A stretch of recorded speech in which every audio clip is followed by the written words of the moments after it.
Pour ne rater aucune de nos vidéos, n'oubliez pas de vous abonner et d'activer la cloche. Investir rapporte, bien sûr. Investir, c'est pas de mettre de l'argent dans un trou noir. Oui. Investir rapporte. C'est ce que l'Allemagne ne veut pas. C'est pas un exemple à suivre. Elle est en récession. Et pourtant, nous suivons cet exemple. Et aujourd'hui, moins vous communiquez avec les syndicats, moins vous entendez les grèves pacifistes, plus vous allez aller au contact. C'est ce qu'ont fait les agriculteurs, c'est ce qu'ont fait les Gilets jaunes, c'est ce que veulent faire les gens de la SNCF. Et c'est un jeu dangereux. Bonjour tout le monde, je suis ravie de vous retrouver pour un nouvel épisode de l'Instant Porcher. L'Instant Porcher, c'est un petit moment qu'on se prend entre nous avec Thomas pour analyser, décrypter et avoir les clés pour comprendre ce qui se passe autour de nous. Cela fait déjà plus de 3 mois qu'on tient le pari qui a pu sembler fou, faire tourner une télé d'infos indépendante et engagée en plateau et sur le terrain. Merci pour votre force, le média ne tient que par vous. N'hésitez pas à rejoindre l'aventure de manière pérenne en vous abonnant à partir de 5 € par mois pour soutenir la première coopérative médiatique de France sur le petit écran. Et vous pouvez aussi vous abonner à notre newsletter quotidienne pour ne rien manquer des informations version Le Média. Bonjour Thomas. Salut Lisa. Alors avec toi aujourd'hui au programme, Bruno Le Maire annonce des économies, de nouvelles économies. Les grèves SNCF reprennent et ça enflamme évidemment les débats.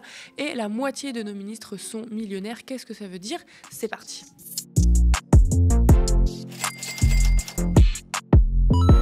Le ministre de l'économie annonce de nouvelles économies. Invité sur TF1 dimanche soir, Bruno Le Maire révise les prévisions de croissance à 1% au lieu de 1,4%. Il l'explique par un nouveau contexte géopolitique. Guerre en Ukraine, récession en Allemagne, guerre au Proche-Orient, ralentissement de l'économie en Chine. Audrey Crespo-Mara, qui l'interviewe, répond « Moins de croissance, c'est moins de rentrée d'argent dans les caisses de l'État. Alors qu'en est-il du déficit budgétaire ?» Bruno Le Maire maintient l'objectif de réduire le déficit à 4,4%. Le ministre a donc annoncé 10 milliards d'euros d'économies pour, je cite, « garder la maîtrise de nos finances publiques ». Les Français n'en peuvent plus des impôts. Nous n'augmenterons pas les impôts. En revanche, on gagne moins, on dépense moins. Donc nous dépenserons immédiatement, dans les jours qui viennent, 10 milliards d'euros en moins sur les dépenses de l'État. Je veux vraiment préciser ce point pour nos compatriotes. Ce n'est pas la sécurité sociale qu'on va toucher. Ce n'est pas les collectivités locales qu'on va toucher. C'est l'État qui va faire un effort immédiat de 10 milliards d'euros d'économie pour tenir compte de ce nouveau contexte géopolitique. Quand on gagne moins, on dépense moins, avance Bruno Le Maire, mais pas touche aux impôts sur le revenu. Et le gouvernement maintient la promesse des baisses d'impôts pour les classes moyennes pour 2025, même si on oublie tous la TVA que tout le monde paie, qui pèse lourd, plus lourd sur les précaires, TVA reliée à des produits alimentaires qui augmentent. Donc, ces 10 milliards d'euros sur les dépenses de l'État ne viseront pas la sécurité sociale ou les collectivités locales, explique Bruno Le Maire. 5 milliards concernent les dépenses de fonctionnement de tous les ministères, je le cite, comme le mobilier, les achats ou l'énergie. Il y aura aussi 5 milliards d'économies sur les politiques publiques, comme par exemple l'aide publique au développement, 1 milliard, MaPrimeRénov', 1 milliard, ou encore sur les opérateurs de l'État, 1 milliard là aussi. Et ce lundi, on a appris que désormais, 10% des formations dans le cadre du compte personnel formation, CPF, devra être pris en charge par le bénéficiaire, sauf demandeur d'emploi. Thomas, est-ce qu'on a un besoin là de faire des économies ? Est-ce que c'est l'urgence ? En fait, c'est l'urgence pour l'objectif de ce gouvernement et de Macron qu'on a toujours répété ici. L'objectif, c'est de finir ce quinquennat avec des beaux chiffres. Peu importe le moyen, il faut avoir des beaux chiffres. On l'a vu pour l'assurance chômage. Le but, c'est de raccourcir les durées de prestation et les niveaux de prestation pour que les gens soient incités à aller travailler et qu'on se retrouve avec ce 5% de chômage. Et il y a un autre indicateur très important, c'est le déficit budgétaire. Le but de Macron, c'est de finir son quinquennat avec un déficit à 3%, autour de 3%. Le mieux, ce serait en dessous de 3%, comme ça il est dans les clous de Maastricht, et d'avoir 5% de chômage. Et là, il pourra dire, je suis le seul président à avoir réussi à faire ça, et c'est réglé. Et comme il sait que les Français sont souvent frappés d'amnésie et qu'une information politique en chasse une autre, si un jour il a envie de se représenter ou si un jour on reparle de lui dans les années à venir, on dira c'est le seul président qui a réussi à redresser la France. Donc le but, c'est d'avoir un beau chiffre. Et pour ça, il faut faire n'importe quoi.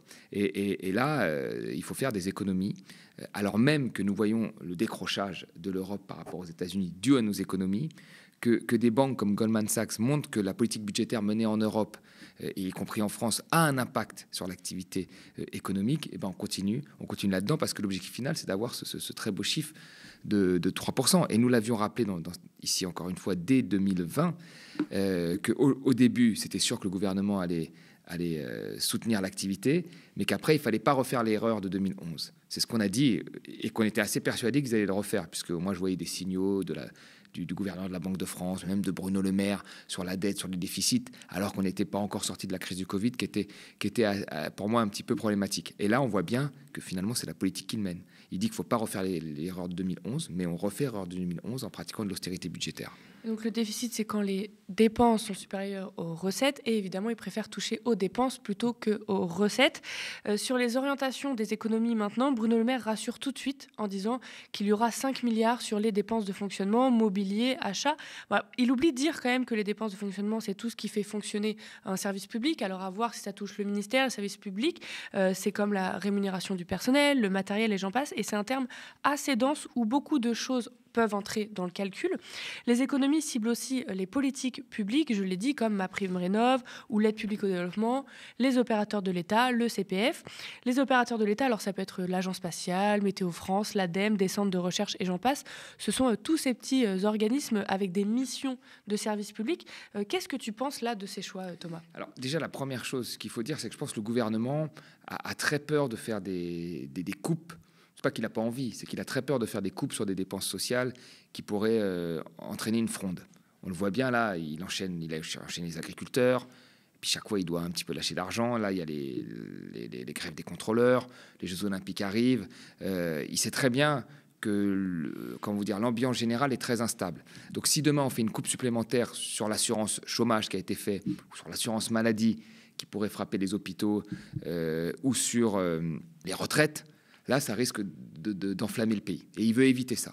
Donc, il a bien précisé hier, je ne ferai rien sur l'aspect des prestations sociales de la dépense publique. Je ne ferai rien sur les collectivités locales qui sont déjà au minimum, parce qu'il ne faut pas fâcher non plus les maires. Et là, il va sur les dépenses de fonctionnement de l'État. Les dépenses de fonctionnement de l'État, c'est à peu près 42% de la dépense publique, donc un peu moins de 50%. C'est l'achat de consommation intermédiaire, le paiement de salaires des fonctionnaires, les coûts de l'électricité, de l'énergie, etc.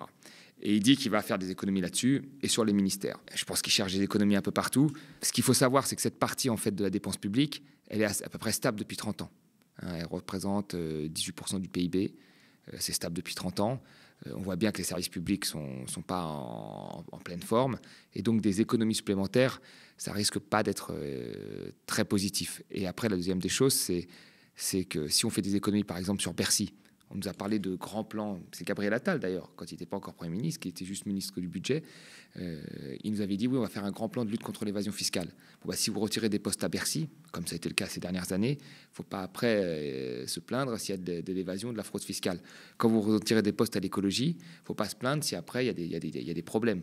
Donc les ministères qui ont subi le plus de coupes, ça a été l'écologie et Bercy. Et après, il y a toujours des conséquences. Donc c'est une coupe sur la dépense publique, des économies ne sont jamais sans conséquences. Au bout du compte, vous avez toujours un problème. Et on l'a bien vu avec le Covid. Et moi, je pensais qu'on avait, à l'époque du Covid, tiré des leçons sur le fait qu'il ne fallait pas investir qu'en période d'urgence, mais avoir un petit peu une vision de long terme.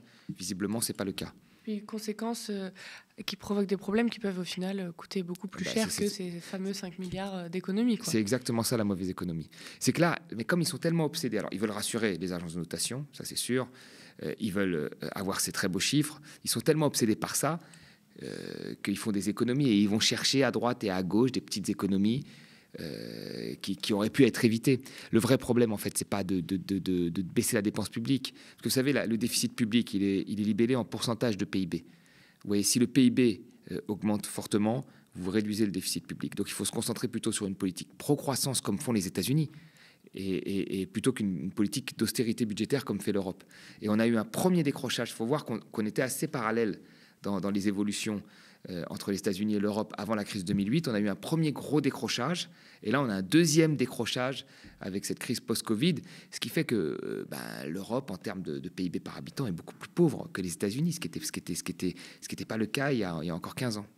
Quand Bruno Le Maire dit que ça ne touchera pas à la sécurité sociale, on pense quand même à des annonces qui sont arrivées avant cette annonce des 10 milliards qui ne rentrent pas en compte, mais on pense quand même par exemple au doublement de la franchise médicale sur les boîtes de médicaments, donc 1 euro par boîte au lieu de 50 centimes auparavant à partir du 1er mars.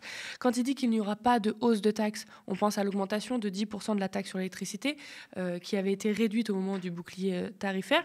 Des économies, de l'austérité, c'est pas nouveau. Thomas, c'est très subtil. À chaque fois, on prend un petit peu exactement. Alors parfois, ça ne passe pas comme l'histoire des APL. Et puis parfois, on tente, on se dit que les gens sont trop fatigués, qu'ils vont dire oui, ok, pour payer une franchise médicale un peu plus chère. Mais on est vraiment dans des petits centimes qui vont à la fin rajouter peut-être quelques centaines de millions d'euros, mais qui n'ont, quand on regarde la globalité du déficit, de la dette, qui n'ont aucun impact, mais qui envoient un signal de maîtrise des dépenses aux agences de notation et à la Commission européenne. Mais en réalité, le vrai problème aujourd'hui, et c'est pour ça qu'il faut vraiment regarder du côté des États-Unis. Le vrai problème aujourd'hui, c'est un problème industriel et un problème d'activité économique, de croissance. C'est ça. Ce n'est pas des petites économies qui se réduisent naturellement quand il y a de la croissance du PIB. Et là, nous acceptons, mais nous l'avons accepté depuis longtemps. Avec la hausse des taux, on a accepté de tuer l'activité pour tuer l'inflation. Puis maintenant, avec la réduction budgétaire, on accepte encore de tuer l'activité pour réduire les déficits. C'est pas sûr que ce soit efficace. On va peut-être finir avec le même déficit, sauf qu'on aura en plus tué l'activité.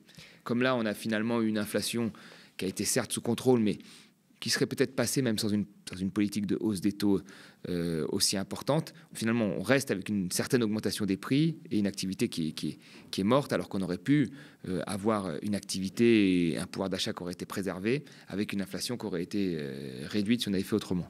J'ai l'impression aussi que Bruno Le Maire joue sur un peu les peurs collectives, dans le sens où on dirait qu'il y a des comparaisons ou des ponts avec le fait de gérer le budget d'un État et gérer son budget perso dans son porte-monnaie, parce que quand il dit quand on gagne moins, il faut moins dépenser, ça c'est ce qu'on fait tous. Nous, quand on gagne moins, on dépense moins. Mais est-ce qu'on gère le budget d'un État comme on gère le budget d'un porte-monnaie?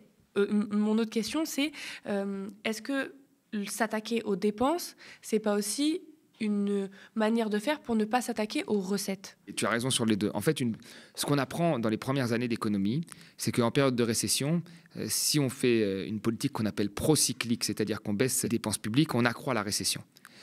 En période de récession, c'est-à-dire l'activité qu'on devrait avoir s'il n'y avait pas eu de crise. Voilà.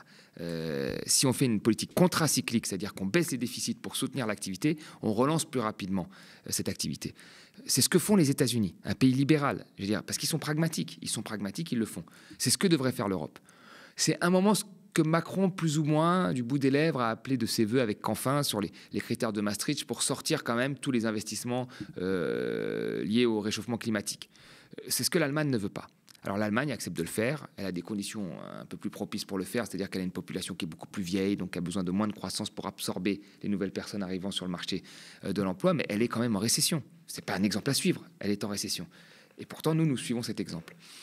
Donc, moi, je sais pas, c'était assez prévisible venant de ce gouvernement. Je pense qu'ils ont déjà fait toutes les économies possibles et inimaginables, mais ils vont encore trouver quelques euros à droite et à gauche qui vont faire des millions à la fin. Mais ils ont fait toutes les économies sur toute la partie, on va dire normalement prestations sociales. Il reste maintenant les dépenses de fonctionnement, l'autre partie de la dépense publique, les dépenses de fonctionnement liées aux services publics et à l'État. Et puis après, quand ils auront fait ça, je ne sais pas ce qu'ils pourront trouver de plus. Mais comme ils ne veulent pas augmenter les recettes, et en tous les cas, les recettes des plus riches, c'est hors de question, y compris sous Hollande. Donc, ils sont dans une forme d'impasse. Des plus riches et surtout des grandes entreprises. On parlait justement de la semaine dernière des profits de Total, et c'est ça qui avait choqué, c'est que d'une semaine à l'autre, on nous dit 20 milliards de bénéfices chez Total, hop, la semaine d'après, 10 milliards d'économies pour des dépenses de services publics, de services de fonctionnement. En fait, une grosse partie des pays riches, je pense, a accepté naturellement que les très grandes compagnies ne vont pas payer d'impôts. Ils vont faire des bénéfices à l'étranger, donc on ne s'attaque pas vraiment à l'évasion fiscale, alors que les schémas sont de plus en plus documentés. Les schémas sont documentés de plus en plus. Les grandes banques, on sait très bien les grandes banques qui pratiquent l'évasion fiscale. On le sait. Et on a eu beaucoup d'affaires venant de journalistes, et c'est ça qui est grave, plutôt que de venant des services de l'État, qui ont montré en fait, voilà, combien des compagnies arrivaient à pratiquer de l'optimisation fiscale. On ne veut pas s'attaquer à ça, donc on part du principe. C'est pour ça que c'est très dangereux, parce qu'on part du principe qu'on ne s'attaque pas à ça. Donc si on augmente les impôts, on va augmenter les impôts sur qui? Sur la classe moyenne, ou la classe moyenne supérieure. Qui payent déjà des impôts assez conséquents. À un moment, il faudrait s'attaquer à ceux qui font des bénéfices. Et donc, c'est toujours le top 1, top 0,1 ou les très grandes entreprises. Mais là, c'est silence radio. Alors même que vous avez, comme on l'a dit, le 440, 40 entreprises ont plus de 1200 filiales dans des paradis fiscaux. Il faudrait un moment se demander ce qu'elles y font. S'il y a une demande potentielle, très bien, mais s'il n'y a rien, qu'est-ce qu'elles font là-bas? Si ce n'est de l'optimisation fiscale. Et donc le fait de siphonner des recettes qui devraient revenir à des pays. Bruno Le Maire n'exclut pas un budget rectificatif à l'été, donc à l'Assemblée nationale, et le ministre avance la responsabilité. Tout cela obéit à un principe de responsabilité. Agir au bon moment, avec fermeté, mais sans brutalité, pour garder la maîtrise de nos finances publiques, de nos déficits et de notre dette. Thomas, est-ce que c'est responsable d'avoir pris cette décision-là? C'est les mots qui vont être utilisés, responsabilité, passe à la dette que nous allons laisser à nos enfants, tout ce discours qu'on entend à peu près depuis 20 ans, qui a été démonté toujours par de nombreux économistes et par même les faits, puisqu'on nous avait dit avant la crise du Covid, attention, si on augmente notre dette, ça va être très très grave. Elle a explosé pendant le Covid et on se rend compte que tout va toujours bien. On nous a dit, attention, il faut réduire les déficits. Finalement, au bout d'un moment, il y a même des économistes qui sont plutôt des libéraux qui ont dit, on pourrait relâcher un peu sur le déficit. Et on l'a bien vu au moment de la crise Gilets jaunes, il y a 10 milliards qui a été relâché alors que 2 mois avant, c'était pas possible. 2 mois avant le Covid, 3 mois avant le Covid, il n'y avait pas d'argent magique, après il y en a eu. Donc les faits ont démontré qu'il y avait une forme de plasticité du système parce qu'il y a énormément d'épargne dans le monde et que cette épargne doit aller à un moment quelque part. Et si elle ne va pas dans des pays qui ont une belle signature comme le nôtre, où est-ce qu'elle va aller? Donc nous avons un avantage là-dessus pour pouvoir faire de la politique comme de la politique américaine, c'est-à-dire de la politique de creusement des déficits et de subventions, d'investissements massifs pour soutenir l'activité. Et investir rapporte, bien sûr. Investir, c'est pas de mettre de l'argent dans un trou noir. Oui. Investir rapporte. Mais nous ne menons pas cette politique parce que l'Allemagne a pris le leadership sur l'idéologie et que nos élites françaises, depuis très longtemps, cherchent à être des bons élèves de l'Allemagne plutôt que d'imposer une vision différente. Et Emmanuel Macron, qui est un président jeune, avait la capacité de le faire, mais dans son logiciel de base, il pense qu'il faut faire des économies. Ce week-end a été marqué par une grève des contrôleurs SNCF. Un possible mouvement des aiguilleurs est à prévoir le week-end prochain. Qui dit grève SNCF dit retour des débats télé sur qui prend en otage qui. Grève de la SNCF le jour du départ en vacances, c'est un grand classique, il y en a marre. Cette fois-ci, c'est des contrôleurs qui mènent la fronde. Faut dire les choses. Ce sont des privilégiés au regard de beaucoup de professions. Et je pense notamment aux agriculteurs. Finalement, le problématique, les personnes qui sont impactées, c'est tout d'abord les consommateurs, les Français. Ensuite, l'actionnaire de la SNCF, c'est-à-dire vous, moi, toutes les personnes qui nous regardent parce que c'est une société française. Travailler, c'est un devoir.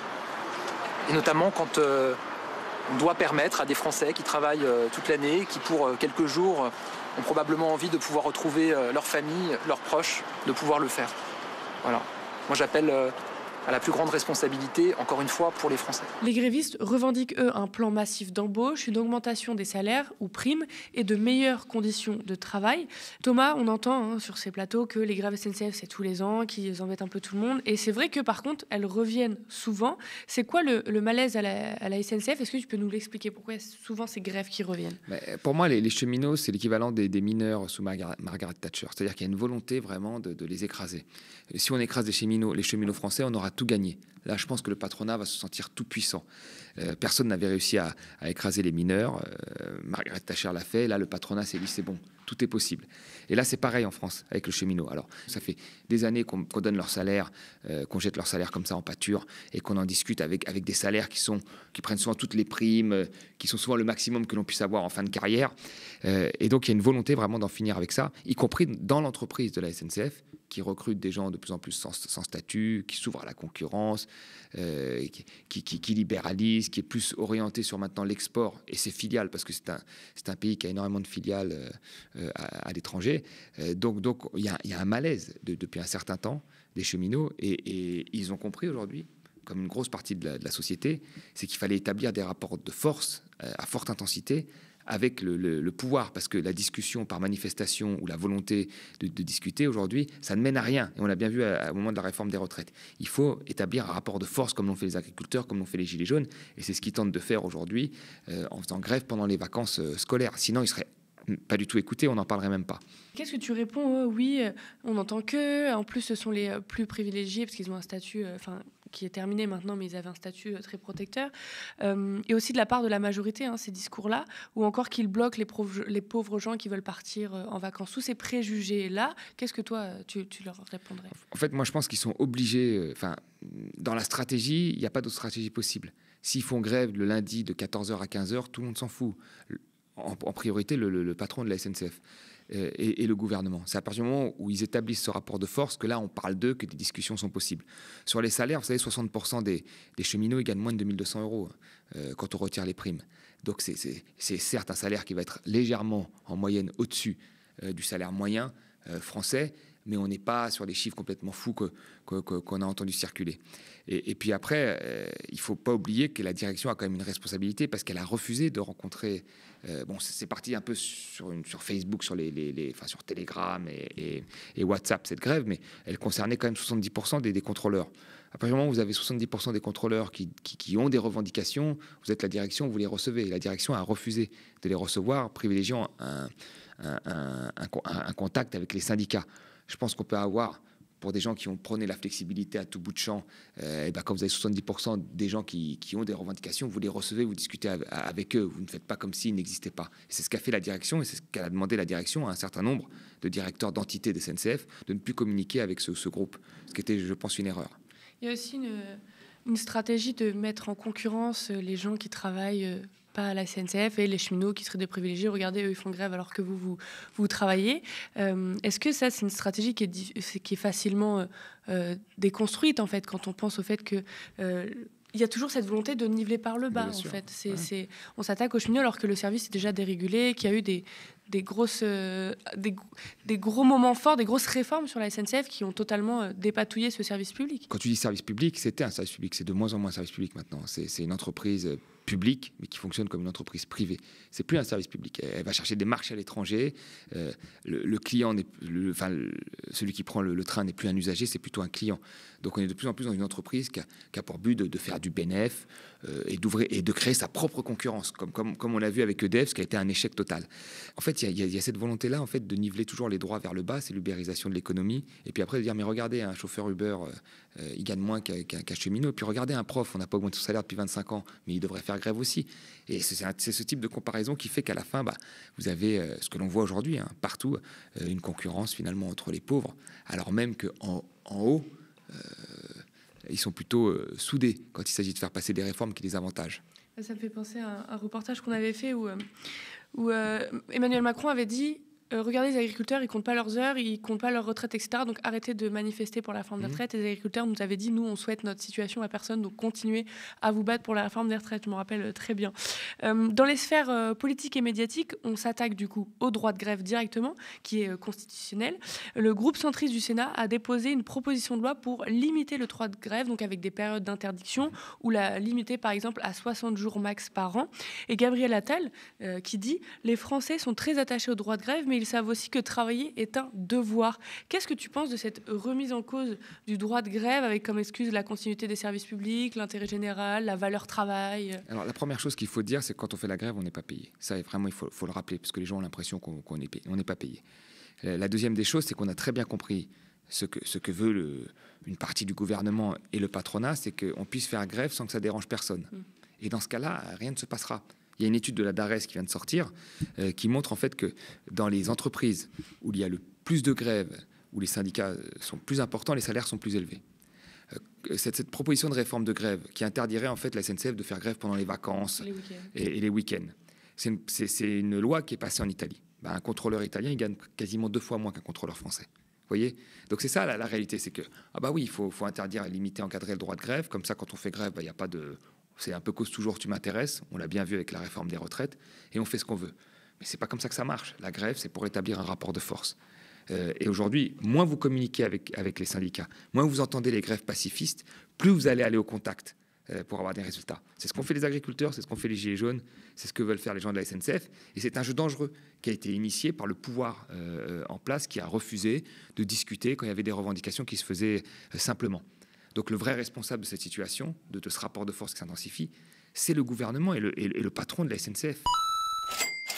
Un ministre sur 2 est millionnaire, un 17 sur 34, c'est l'enquête de l'Humanité sortie la semaine dernière. 9 d'entre eux entreraient même dans la sphère des 1% les plus fortunés de France, avec plus de 2,2 millions d'euros de patrimoine. Alors cette info a tout de suite enflammé les débats. Il y a eu les indignés qui parlent de déconnexion, d'appauvrissement des Français, de tout ce qu'on vient de parler d'ailleurs, de ces politiques qui nous demandent sans cesse de serrer la ceinture. Et il y a ceux qui ont fustigé l'Humanité, qui parlent de jalousie, de réussite personnelle dans le privé avant de se lancer dans la grande mission de l'intérêt général et du service public. Thomas, avoir la moitié des ministres millionnaires, est-ce que c'est un problème politique ? C'est un gros problème politique. Et je l'étendrai même au-delà du gouvernement. Quand on regarde l'Assemblée, les gens qui font de la politique ont souvent un patrimoine élevé. Alors il y a toujours un exemple d'une personne qui va baisser la moyenne, que vous trouvez d'En Marche à la France Insoumise en passant par le PC. Il y a toujours l'exemple de l'ouvrier ou de l'agriculteur qu'on a trouvé qui va baisser toutes les moyennes générales et qu'on va dire mais regardez là, vous voyez très bien, nous avons notre quota de pauvres qui est respecté. Mais de manière générale, il y a un vrai problème au niveau politique. Vous savez, plus vous avez des gens d'un niveau social élevé, plus pour moi vous êtes sensible à ce qu'on peut appeler en économie la capture du régulateur, c'est-à-dire des intérêts parce qu'ils ont fait les mêmes écoles, parce qu'ils ont finalement, ils ont fait le même parcours et ils viennent du même milieu. Donc c'est plus facile. Et ces questions reviennent souvent. C'est revenu souvent avec les affaires avec le cabinet de conseil, où il y avait un des dirigeants qui avait soi-disant, qui était adhérent, qui avait soutenu Macron en 2017. Et ça revient tout le temps. Et quand vous regardez parfois des gens qui vont débattre de partis différents et que vous vous rendez compte qu'ils ont tous fait les mêmes écoles, Sciences Po, parfois les mêmes prépas, qui viennent souvent de Paris. Ils ont une origine de province, mais qui a très vite été effacée parce qu'ils sont venus en prépa à Paris, etc. Vous vous dites, oui, il y a un problème. La politique n'arrive pas à faire monter des gens des classes populaires. Elle n'arrive pas, quel que soit le parti. Elle n'arrive pas à les faire monter. Je pense qu'il y a une volonté de ne pas les faire monter. Parce que, je ne sais pas, peut-être qu'ils connaissent trop de choses du terrain, peut-être qu'ils sont moins facilement contrôlables. Donc, on n'en fait jamais monter. Un par-ci, par-là, et on lui dit de bien s'adapter. Et le reste, c'est de l'entre-soi. Et les gens se ressemblent comme deux. Ils ont fait les mêmes études, ils ont fait les mêmes écoles, ils viennent des mêmes endroits. Ils savent se parler quand ça les arrange, puis ils se détestent quand ça les arrange pas. C'est comme ça. Donc ça pose un vrai problème démocratique, puisque la société française n'est pas composée à 50% de millionnaires. Je veux dire, elle est pas, et la société française n'est pas composée à 80% de gens qui ont fait Bac plus 5. C'est pas du tout comme ça. Quand vous avez plus de Bac plus 2, vous faites partie des 25% des Français les plus diplômés. Donc il faudrait à un moment que le monde politique dans son ensemble représente plus les Français, oui, tout à fait. Merci à vous, chez vous, d'avoir suivi cet épisode de l'Instant Porcher. Cela fait déjà plus de 3 mois qu'on tient le pari qui a pu sembler fou, faire tourner une télé d'infos indépendante et engagée en plateau et sur le terrain. Merci pour votre force. Le média ne tient que par vous. N'hésitez pas à rejoindre l'aventure de manière pérenne en vous abonnant à partir de 5 € par mois pour soutenir la première coopérative médiatique de France sur le petit écran. Vous pouvez aussi vous abonner à notre newsletter quotidienne pour ne rien manquer des informations version Le Média. Nous sommes ravis de décrypter l'actualité avec Thomas chaque semaine. Merci pour tous vos pouces en l'air et commentaires qu'on lit sous les vidéos YouTube. Spectateurs, abonnés, donatrices et sociaux, je vous dis à la semaine prochaine.